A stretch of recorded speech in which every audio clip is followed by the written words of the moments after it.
push that rock here with some math. Let's talk a little more about limits at infinity. Specifically, let's look at an example. So here we have a function. It's a radical function where the denominator has a fourth root. And we're looking at the limit of this function as x goes to infinity. So the first thing to notice is that limits operate on functions. So we're going to take this function and we're going to map it to a number or to infinity, or maybe the limit doesn't exist. So maybe we're not going to map it anywhere.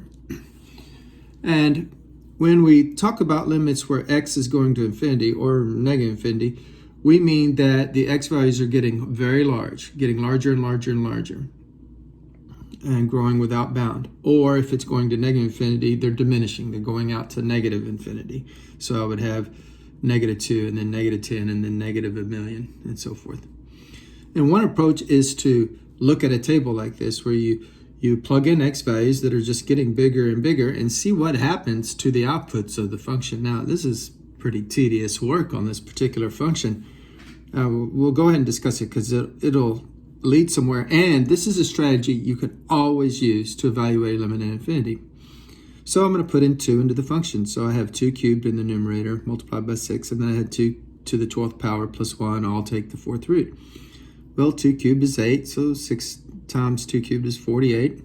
Down here we have 2 to the 12th. Well, 2 to the 10th is 1,024, so 2 to the 11th would be 2,048. So 2 to the 12th is 4,096. Add 1, we have 4,097. Oh, I got to take the fourth root. I have no idea what that is. Well, I'll suddenly say, let's just approximate then. Let's take that 1 back off. I mean, admittedly, it's not much of a difference between 4,097 and 4,096. Oh, so the fourth root of 4,096 is 8. 48 over 8 is about 6. Excuse me. So, I mean, we're not exactly 6 because remember, we took 1 off. So we're really close to 6, though. Let's put in 10. So we'll get bigger and see what happens. Okay, so we have 10 cubed up here, and down here we have 10 to the 12th. Well, if you have 6, 10 to the 6 gets you to 1,000,000. 10 to the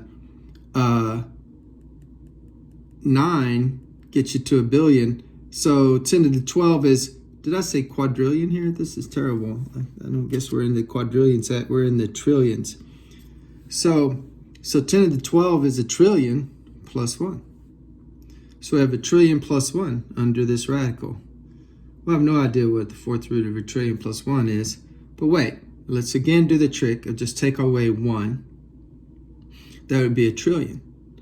Oh, so we have 10 to the 12th, which is our trillion, and it's taking the fourth root, so it's being raised to the 1/4. Oh, well, that's just, you multiply the exponents. 12 times 1/4 is 3, so we get 10 to the 3. Oh, that's what we had up here, so it reduces. Oh, we just have 6 if we ignore this 1.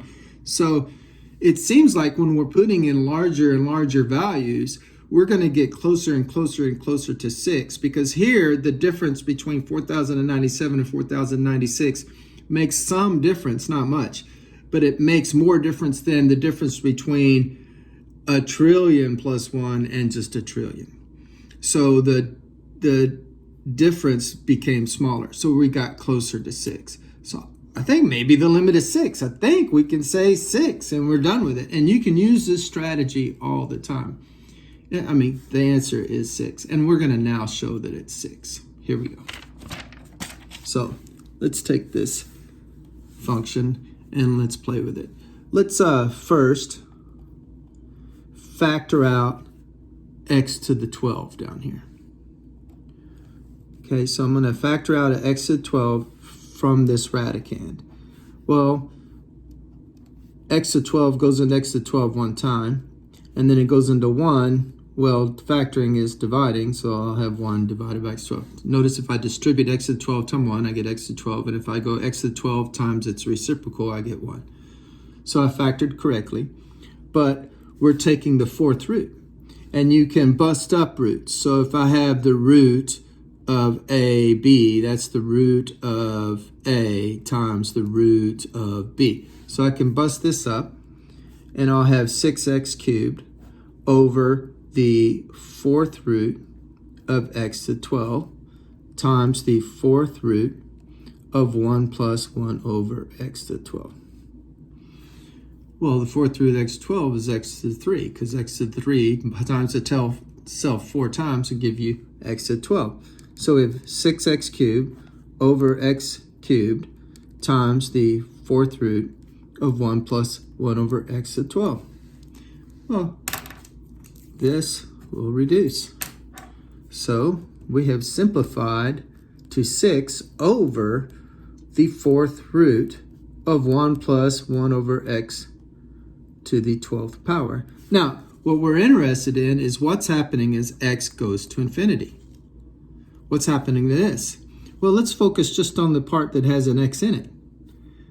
As x goes to infinity, 1 over x to the 12th is going to get very small. I mean, when we put in 2, we got 1 over 4,096. When we put in 10, we got 1 over a trillion. Imagine what would happen if we put in a really large number like a quadrillion or a Google, which is 10 to the 100th power. So then if I raised 10 to the 100th power, I raised it again to the 12th power, this would be tiny. So we'd have 0.00, lots of zeros that I can't say in a short video, finally a 1. So this would be going to 0. So this is going to 0. So as x goes to infinity, this is vanishing, and we're just left with 6 over the fourth root of 1, which of course is just 1. So we just have 6 over 1, which is 6. And so yes, the limit of the function is 6 when x is going to infinity. Math made simple at Simpson Math.